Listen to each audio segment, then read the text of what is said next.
Nag-inuman, nagkainitan, nag-escalate quickly sa saksakan. Pagkalipas ng halos 6 na taon, natuntun din sa wakas ang suspect sa pagpatay na naganap sa Malaparaisong Isla ng Boracay. Sa Malaparaisong Isla ng Boracay, naganap ang isang krimen noong May 3, 2017. Ang biktima, kinilalang si Jemar Waquez, 34 years old. Hindi makapaniwala ang amang si Mang Pedring sa sinapit ng anak. Pinaalam na lang sa amin nga patay na siya, nandun na sa punerarya. Yung kasama niya ma'am sa mga trabaho, tawag dito sa amin. Siyempre masakit sa akin kasi ama ako may sukat sa dito sa malapit sa dugan, sa dibdib. Pangalawa sa 13 magkakapatid si Jemar. Tubong kagay sa Rojas City sa Capi si Jemar na isang tricycle driver.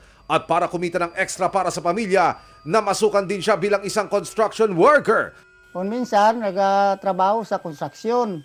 At dito siya sa amin sa Capis, nagdadrive siya ng tricycle. Puro pumunta sa Boracay, naghanap ng trabaho sa construction, hindi ko nga alam na doon sa pala. April 2017, nang bumiyahe si Jemar papuntang Isla ng Boracay kasama ang pinsan niyang si Norman. Hindi niya tunay na pangalan. Ang pakay ng dalawa, maghanap ng mapapasukang construction site. Niyaya lang po kami ma'am, punta ng Boracay kasi may trabaho daw doon. Si Jemar po ma'am, niyaya lang po kami. Marami kami ma'am, parang nasa 8 yata. 3 lang kami magkakilala. Kwento pa ni Norman, sa napasukang kumpanya nila, nakilala si JV Barrios, isa ring construction worker. Naging maayos naman ang pakikitungo nila sa isa't isa. Doon ko lang din yung nakilala, si JV Barrios. Ariya sa Birds ba? Isang barracks lang po kasi kami ma'am. Tapos magkasama kami sa trabaho. May mga oras pa ngang nagiinuman silang magkakasama. Mainitin talaga ulo noon, JB. Ikunin baga ma'am sa ano. Hindi siya mabiro-biro. Ayaw magpakantsaw. Yung ano lang si Jemar, yan lagi ka-anuan niya. Silang dalawa lagi nag-anuan. Pagkakantsawan sila. Kasi yung si Jemar, mahilig din yan mag-kantsaw eh. Hanggang noong hapon ng May 3, 2017, habang nagkakasiyahan ng magkakatrabaho, nagkaroon daw na mainit na pagtatalo sina Norman at JV. Nagkasagutan sa inuman ba ma'am? Pagkatapos, nagsuntukan silang dalawa. Pagkatapos ng suntukan, hindi kinaya ni JB si Jemar sa suntukan. Uminto lang silang dalawa. Tapos umuwi si JB ng barracks. Doon na, kumuha na ng kutsilyo. Stainless ma'am na mahaba. Binalikan niya si Jemar ma'am sa inuman. Yun, pagbalik doon sa inuman, tinawag niya si Jemar sa kabilang kalsada ma'am. Doon sa madilim. Yun, pag punta ni Jemar sa kanya, yun, sinaksak bigla. Hindi na nakita ni Jemar kasi madilim na po. Isang saksak sa dibdib ang kumitil sa buhay ni Jemar. Nagsampa ng kasong pagpatay si Mang Pedring laban kay JV, pero agad na tumakas ang suspect na si JV. October 2, 2017, ibinaba ng Regional Trial Court Branch 6 ng Kalibo, Aklan ang warrant of arrest laban kay JV Barrios para sa kasong pagpatay.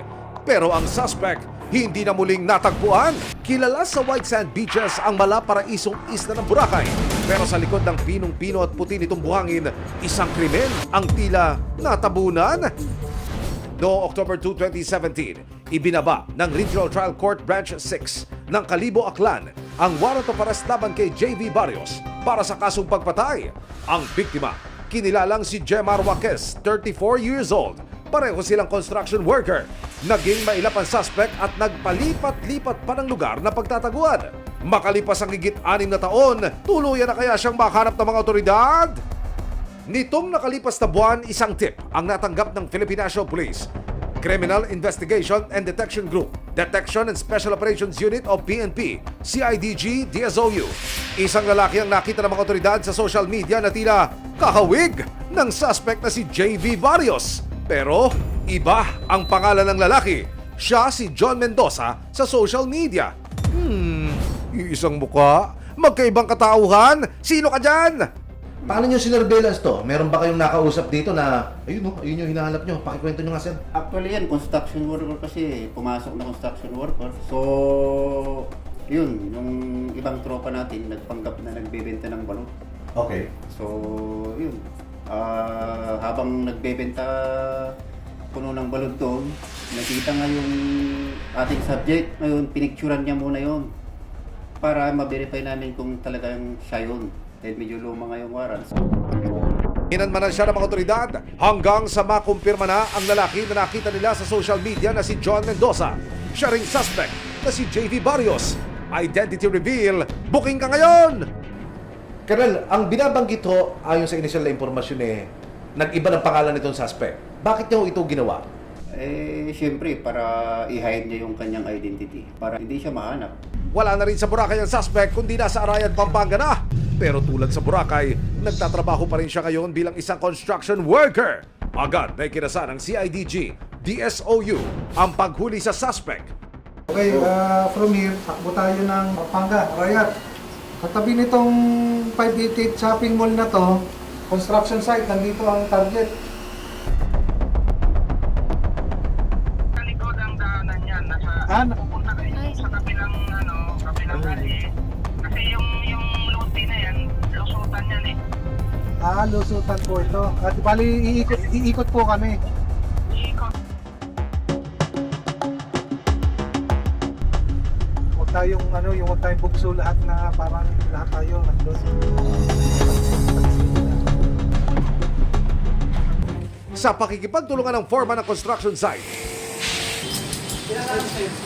hindi na nakapalag at nadakipagad ang suspect na si JB Barrios alias John Mendoza.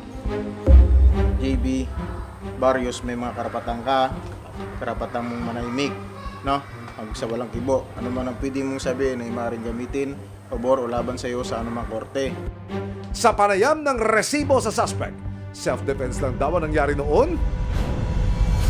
Namin ko naman po yun. Pero lahat po yun ay self-defense lang po naman.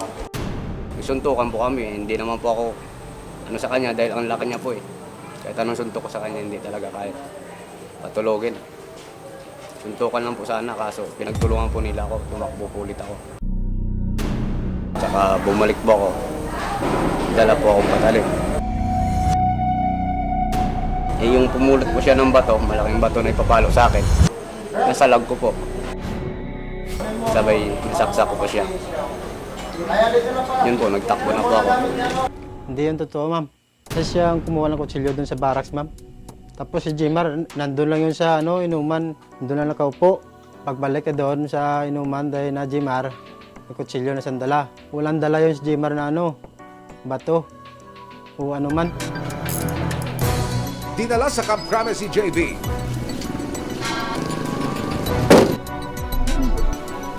Sa pagkakadakip sa pumatay kay Jemar, malaki ang pasasalamat ng kanyang pamilya. Masaya po kaya nabigyan na yung justisya pagkamatay ng beyaw ko. Dapat na sa kanya mahuli siya, makulong habang buhay. Mabibigyang hustisya na rin daw ang kanyang pagkamatay. Masaya, nabigyan ng justisya.